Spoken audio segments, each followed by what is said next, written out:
I admire people that do things well. You have to take your hat off. Now, shame on us if we just sit here and allow that to continue year after year after year. So I think, and I've said to Harry, I've said it consistently, I've said it to Jim every time we've met, that this organization, as far as I'm concerned, is the hope for our state. It is the hope for our state.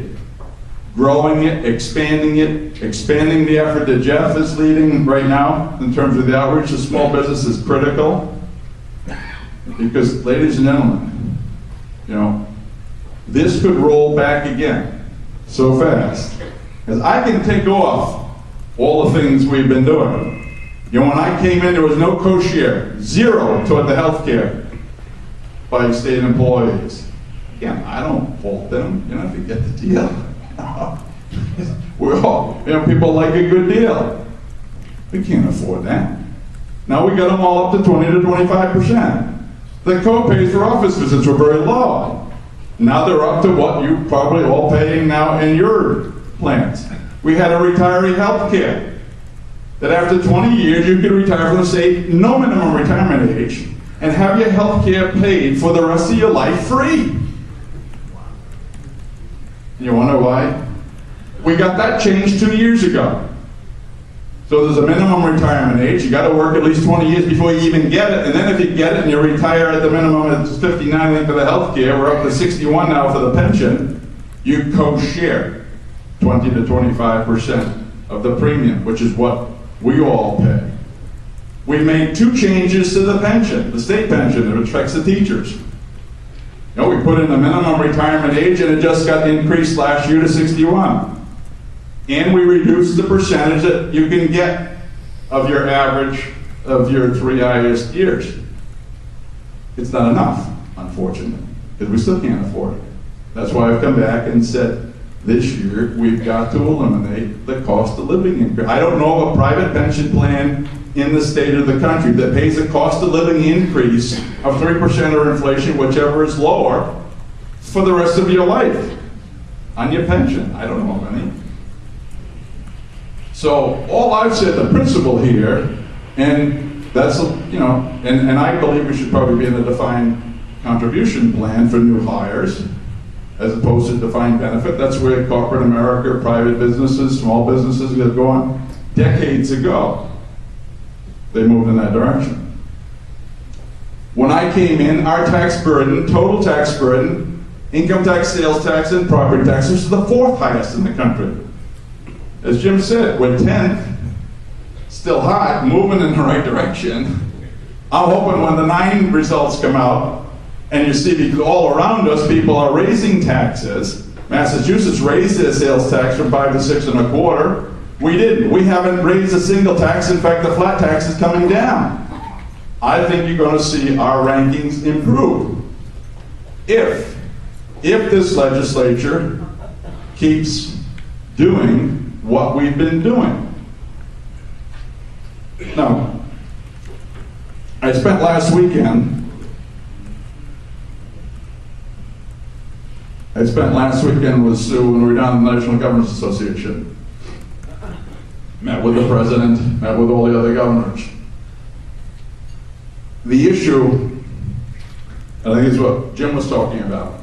We had a presentation on the Monday afternoon from Mark Zandi, who is Moody'sEconomy.com, one of the more respected economists right now in the country. And with all the governors there, talking about being depressed. Okay. He basically said, ladies and gentlemen, his projection is that the high point for states in terms of revenue collections was to fiscal year 2008. That was the high point for us. Okay. Our revenues as a state, general revenues were $3.4 billion. This year we're projecting them to be $2.85 billion. Okay? Down $550 million, the same it was last year, and we're projecting it to be, maybe slightly worse this year. So in 2 years, we've lost $1 billion from where we were. Now, we're not alone. Read about California, read about New Jersey, read about what's going on in New York, everywhere. he said that the projection right now in his mind is that states are not going to get back to the 2008 level of revenue till 2014. 2014. And the reason for that is what you all know, it's the employment. That right now, the economy, you read all things saying the economy is improving, fourth quarter GDP was up. All right, that may be true with all the money we're printing and spending, it's got to go up. You know? But employment is not. Employment is not. And there's fear, as Jim said, that much of this job loss, particularly in manufacturing, some of these areas may not come back. May not come back. So the reason I tell you that is because that's the stage for what we're up against now, and I think it's going to be the stage for the state for the next several years. So how do we navigate our way through this?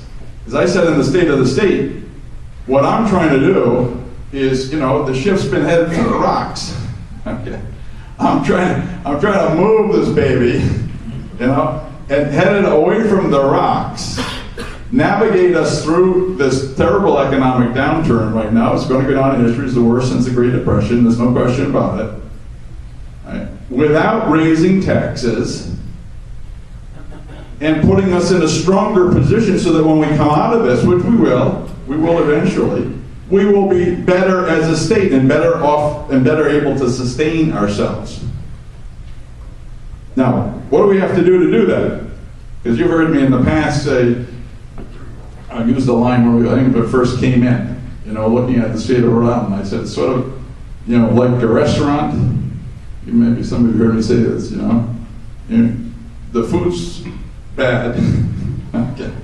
The prices are high. The service is lousy.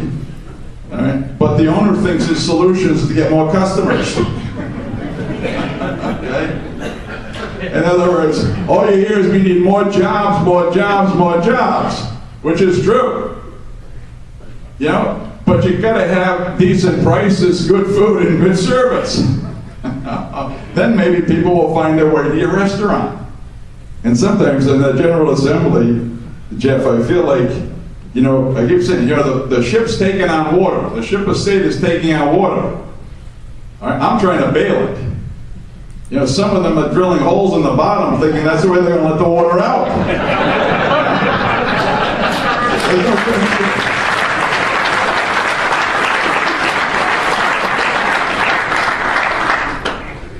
So it's a tough national environment. It's going to not get better soon.